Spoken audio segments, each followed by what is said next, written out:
नमस्कार, मी राजेश अरुण 153 तहसील विधानसभेचा मनसेचा उमेदवार. आता मतमोजणी सुरू होती. आतमध्ये आपले सगळे काउंटिंग एजंट सगळे आतमध्ये होते आणि त्यांना असं निदर्शनात आलं की त्या मशीनमध्ये घोटाळा आहे. त्याचं कारण एवढा त्यांच्यासमोर मशीन जेव्हा आली त्या मशीनला 3 सील असतात. एका मशीनला एकच सील होतं. त्यांना विचारण्यात आलं एकच सील का, तर त्या निवडणूक निर्णय अधिकाऱ्यावर हा एकच असू शकतं. त्यामुळे एक गोष्ट झाली, प्रत्येक मशीनचा जो चार्जिंग असते तर काही मशीनचं चार्जिंग 99%, काही मशीनचं चार्जिंग 70%, काहीचं 60%. अहो एवढ्या 2-2 दिवस मशीनला चार्जिंग 99% कसं असू शकतं? संशयास्पद गोष्ट आहे. सगळ्यात मोठी गोष्ट, मी जिथे राहतो माझं घर, माझ्या घरात 4 मतं, माझी आई, माझी मुलगी, माझी पत्नी आणि मी. तिथे आम्हाला काही 2च मतं. म्हणजे माझ्या आईने किंवा माझ्या पत्नीने किंवा माझ्या मुलीने मला मतदानच केलं नाही की मी स्वतःला मतदानच केलं नाही. हे अशा प्रकारचा सगळं आतमध्ये घोळ आहे. गेले अनेक वर्ष आम्ही राजकारणात काम करतोय. या मतदारसंघामध्ये प्रत्येक माणूस सांगतोय की आम्हाला बदल हवा आहे.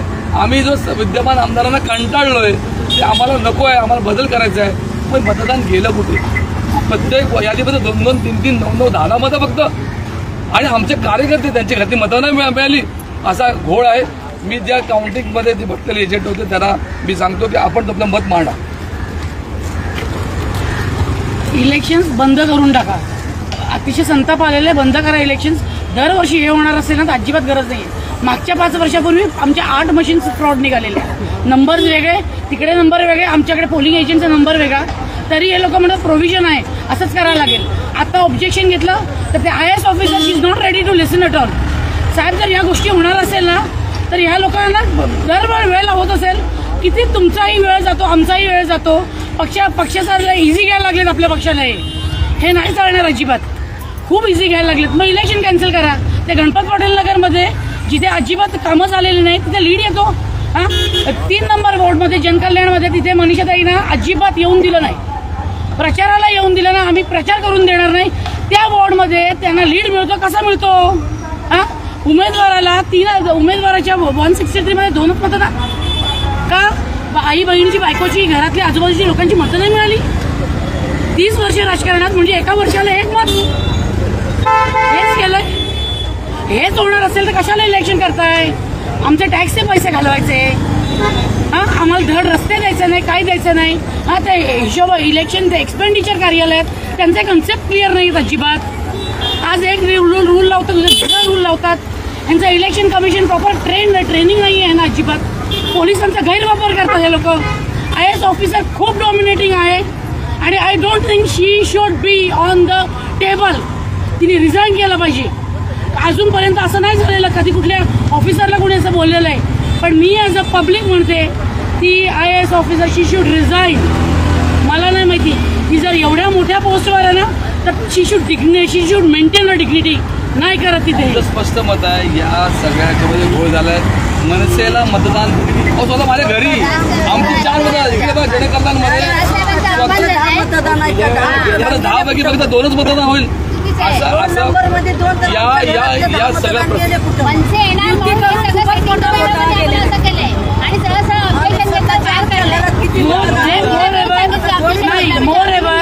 हे लोक 4-4 पक्ष, 3-3 पक्ष एकत्र येऊन लढतात.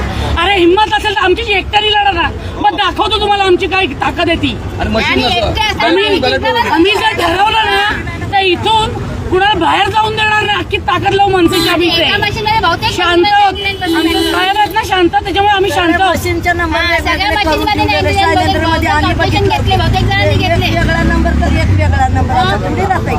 अतिशय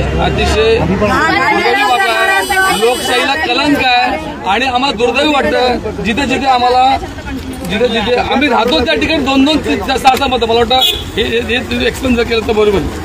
एक्सप्लेन करतात चला एक्सप्लेन करे. असं थोडी होते एकाच्या घरात 10-20 मतदानाची कुठे गेले?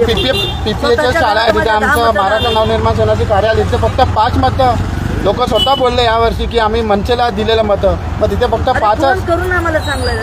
जनकल्याण नगरमध्ये मनीषा चौधरीला काय कॅम्पेन करायला नाही दिले. तिथे फक्त लीड कसं काय येतात त्यांचं. आणि अख्ख्या शिवसेने लोकांनी पण मनसेला मतदान केलं. ते मतं गेले कुठे? आणि यांच्याकडे काय रेस केलं तर डायरेक्टली बोलतात तुम्ही गप्प बस, आम्ही बरोबर टोटल तुम्ही मॅच करा, बरोबर आहे. हे कुठेतरी आम्हाला जस्टिस पाहिजे. हे असं होत असेल तर काही यूज नाही आहे. एक मिनिट.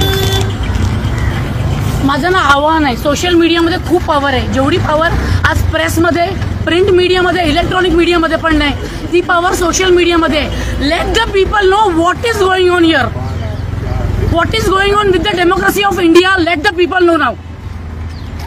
एजंटला कसं माहिती की आम्हाला एवढेच मिळणार आहेत करून, म्हणजे आम्हाला एवढी मतं मिळणार आहेत करून. आधी पोस्टर सेकंड राऊंडला त्यांनी सांगितलं 6,000 लीड पुढे, 10,000 लीडने पुढे. कसं काय लीड पुढे करणार? लीड त्यांची कशी काय पुढे?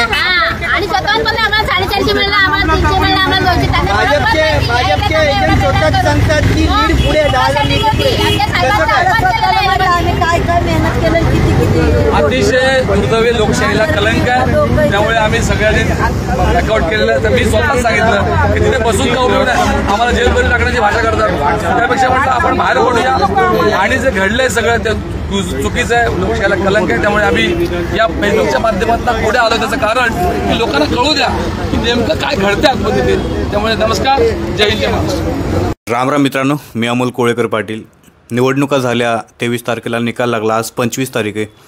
निकाल लागून 2 दिवस उलटून गेलेत. आज दुसरा दिवस आहे. परंतु वाद, संशय, शंका ह्या काही कमी व्हायचं नाव घेत नाही आहेत. दिवसेंदिवस नवीन नवीन व्हिडिओ येत आहेत, नवीन नवीन चर्चा होत आहेत. आणि सगळ्या ठिकाणी एकाच गोष्टीबद्दल असं बोललं जातं, ते म्हणजे EVM बद्दल शंका लोकांना बऱ्याचशा उपस्थित झालेल्या आहेत. कारण खूप सारे अशी ठिकाणं आहेत, खूप साऱ्या अशा जागा आहेत, खूप सारे असे मतदारसंघ आहेत, ज्या मतदारसंघामध्ये चांगल्या लोकांचे होल्ड होते, चांगल्या लोकांची कामं होती. अशा लोकांना अत्यंत कमी मतदान मिळालेलं आहे.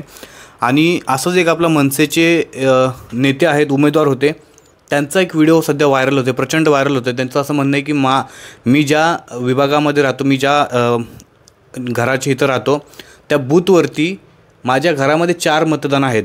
माझं, माझ्या मुलीचं, माझ्या पत्नीचं आणि माझ्या आईचं. पण त्या ठिकाणी मला फक्त 2च मतं मिळालेत. असं कसं होऊ शकतं? आणि प्रचंड आक्रमक पद्धतीने कार्यकर्ते सगळे आता आक्रमक झालेले आहेत, तापलेले आहेत. आणि मला वाटतं मंगळवारी बच्चू कडू यांचं सगळ्यात मोठं संविधान दिवस आहे 26 तारखेला. आज 25 आहे, उद्याच दिवस आहे. 26 तारखेला मंगळवारी बच्चू कडू यांचं सगळ्यात मोठं आंदोलन होणार आहे. निवडणुका आम्हाला मान्य नाहीत म्हणून अचलपूर या ठिकाणी जिल्हाधिकारी कार्यालयावरती. मला वाटतं खरं तर ज्यांना संशय आहे, ज्यांना डाऊट आहे, अशा लोकांनी बच्चू कडूंच्या ह्या आंदोलनाला पाठिंबा दिला पाहिजे, त्यांच्यासोबत उभं राहिलं पाहिजे. कारण बच्चू कडू हे 3 टाईमचे आमदार आहेत, 3-4 टाईमचे आमदार आहेत. ते प्रचंड आक्रमक व्यक्तिमत्व, प्रचंड आक्रमक चेहरा, आपल्या लोकांसाठी सभागृहाला देखील हादरवणारी अशी भाषणं असतात त्यांची. त्यांच्या मतदारसंघामध्ये गेलं तर खूप चांगली कामं झालेली आहेत. अपंग लोकांसाठी खूप मंत्रालय बनवलं त्या व्यक्तीने, दिव्यांग मंत्रालय. असा माणूस हारतो, तेही मोठ्या फरकाने हारतो, 3 नंबरला फेकला जातो. असं नाही की कुठली लाट आली ह्या वेळेला की हे सगळं घडलं. खूप साऱ्या ठिकाणी असे मित्रांनो झालेले आहेत. खूप साऱ्या मतदारसंघामध्ये ज्या पोलिंग एजंट बूथवरती असं बघायला मिळालेलं आहे की EVM मशीनचे सीलच तुटलेले आहेत. म्हणजे 3 सील असतात, त्यापैकी एकच सील आहे, बाकीचे 2च सील आहेत. काही EVM मशीन 99% चार्जिंग आहेत, काही EVM मशीन तुम्हाला सांगतो 70% आहेत, 80% आहेत, वेगवेगळे आहेत. ज्या 99% चार्जिंग आहेत त्यांच्याबद्दल मला डाऊट येतो. मतदान झालं आपलं 20 तारखेला, 23 तारखेला निकाल झाला. तेवढ्या काळामध्ये 99% कसं काय असू शकते EVM चार्जिंग? म्हणजे काहीच नाही चार्जिंग यूज झाली त्या ह्याची, किंवा चार्जिंग पुन्हा गेली डाऊन झाली म्हणून. खूप सगळ्या गोष्टी आहेत. मला BJP जिंकले म्हणून असं वाईट नाही, पण जर अशा चुकीच्या पद्धतीने जर जिंकणार असेल तर मात्र नक्की वाईट वाटतं. कारण लोकशाही आहे. मी म्हणत नाही की BJP जिंकली किंवा शिंदे जिंकले, महाराष्ट्राला. एक गोष्टीचं वाईट वाटतं मित्रांनो, महाराष्ट्राचे जे प्रादेशिक पक्ष आहेत ते हारलेत. आणि त्याच्यावरती आपण एक वैयक्तिक व्हिडिओ बनवूया की प्रादेशिक पक्षांना हरवण्याचं स्वप्न 3 वर्षापूर्वी बघितलं गेलं होतं एका भाजपच्या राष्ट्रीय अध्यक्षांनी. काय होतं काय नाही मी तुम्हाला आपल्या दुसऱ्या व्हिडिओमध्ये सांगेनच. या व्हिडिओमध्ये EVM बद्दल आपण बोलतो आहे. EVMचे मनसेचे कार्यकर्ते आहेत, उमेदवार आहेत, त्यांचे आरोप आहेत. खूप मोठा व्हिडिओ व्हायरल होते, तो व्हिडिओ तुम्ही बघा आणि नक्की जागृती करा. मित्रांनो, हा व्हिडिओ शेअर करा, बऱ्याच लोकांना ह्या सगळ्या गोष्टी कळू द्या. खूप साऱ्या ठिकाणावरून आता व्हिडिओ व्हायरल व्हायला लागलेत. या ठिकाणी असं झालं, त्या ठिकाणी झालं, त्या ठिकाणी EVM मशीन खराब आहे, त्या ठिकाणी EVM मशीन फुटल्या होत्या, तुटल्या होत्या. काही ठिकाणी तर असं झालं की EVM मशीनचे पार्ट वेगवेगळे पडलेत मध्ये मुद्दा. आणि आता नवीनच एक फोटो व्हायरल झाला आहे, फोटो किंवा व्हिडिओ व्हायरल झाला आहे. मला वाटतं NDTVला का कुठल्या तरी एका चॅनलवरती TV918 ह्या चॅनलला तो व्हिडिओ सध्या आहे. तुम्ही जाऊन चेक करू शकता की जे काउंटिंग सेंटर असतं मतदानाचं, त्या काउंटिंग सेंटरच्या बाहेरमध्ये कमीत कमी हाय क्वालिटीचे हाय व्होल्टेजचे 15 ते 20 राऊटर, वायफायचे राऊटर पकडण्यात आलेले आहेत एका गाडीमध्ये. ते काउंटिंग सेंटरच्या बाहेर राऊटर काय करत होते, कोणाचे आहेत ते सगळे तपास सुरू आहे सध्या. तर मी व्हिडिओ